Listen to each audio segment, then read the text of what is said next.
High protein eggplant dip made two ways. I have been wanting some hummus, but I wanted to make it out of eggplant. I had some roasted eggplant, or actually I had some eggplant, excuse me, and I roasted it. And it was really good, just yummy roasted, but I had quite a bit left over, so I thought I'm gonna make some baba ganoush, but instead of using some like the tahini or the sesame paste, I'm gonna try and make a dip out of roasted eggplant, cottage cheese, little bit of olive oil, lemon juice, garlic salt, and pepper. Maybe add a little chili flake to it. So let's see how it works. So I've got my very, very old, super old food processor up here ready to go. And I've got some of my leftover roasted eggplant. And to roast this eggplant, all I did was slice it up, salted it, left it on paper towels for it to pull a lot of the moisture out.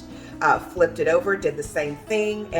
Usually it takes, I don't know, 30 to 40 minutes, maybe an hour on each side just to kind of get all that moisture pulled out of it.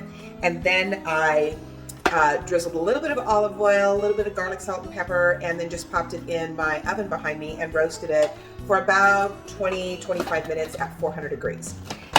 Super simple, and it turned out very yummy. So, but again, I had like 3 eggplants, so I had plenty of leftover, and I knew I was going to do something with it. And so here we go.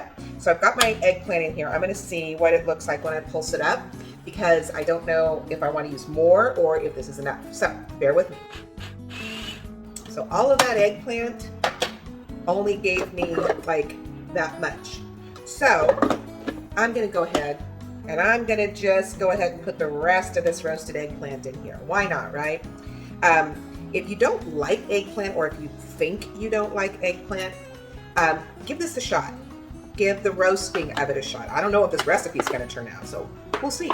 So now I've got it all tucked in there. Let me go ahead and change it up a little bit more. Okay, so now I've got a healthy amount. I'm going to take half of a lemon, and I don't know how much juice is in this lemon. Not a whole lot, but enough. Put that in there.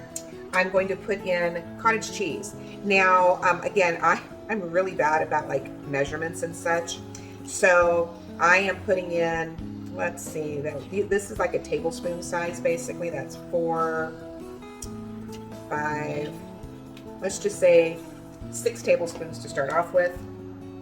And I'm just going to do just a couple little shakes of some garlic salt. And I want a little kick to it. So I'm going to put some chili flake in here. Now, one thing I'm not sure of is if I'm going to keep it cold or if I'm going to try and bake it. Okay, it's not done mixing because I want it smooth, but I am going to take a little taste and see if it tastes good at all. That's actually pretty good. Now I'm going to add a little bit of olive oil to kind of loosen it up a little bit. Actually, this is all I have left. My olive oil, somebody used it. And I'm going to add a little bit more garlic salt, and I definitely want more heat. And then I just go like this, sprinkle a few in there. That'll give it some kick. And let's try it again. And I want to see how this tastes.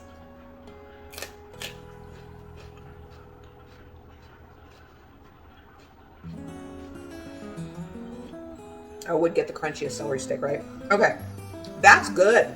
That is really good. It does need a little bit more heat, so I'm gonna put in some more. Ooh, yeah, just a little bit more. It's like I can kind of feel those pepper flakes in the back of my throat. And it needs more garlic. And I like the minced garlic because it has like juice. It's just water, but it helps add some extra garlic flavor. And if you don't know anything about me, I'm a garlic fiend. I put garlic in everything. So here we go. Okay, so I've decided I've got 2 things I'm going to do. One is taste it again.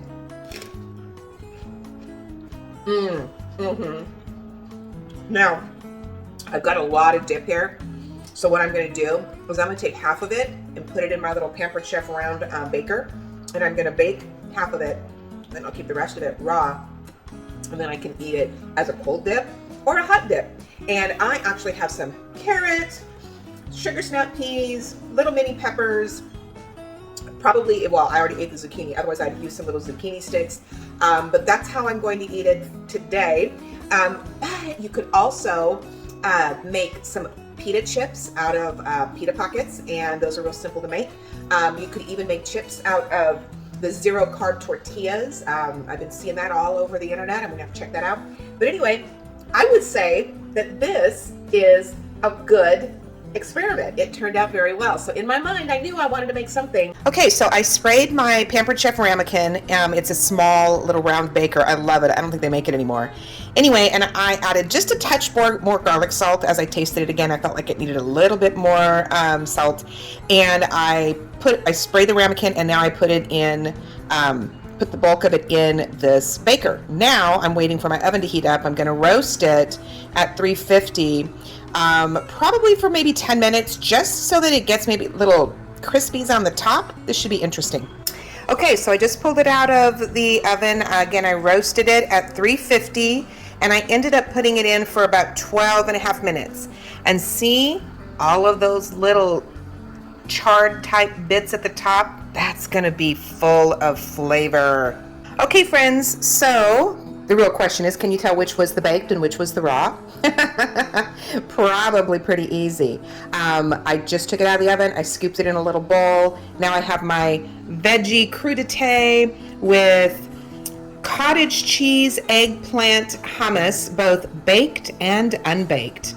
Okay, here is the baked. Ooh, could you see the steam coming off of that? I might be hurting myself pretty big. Let's see.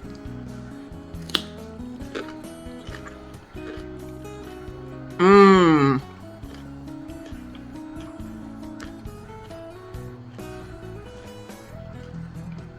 I actually could have baked it even a little bit longer if I wanted it really hot.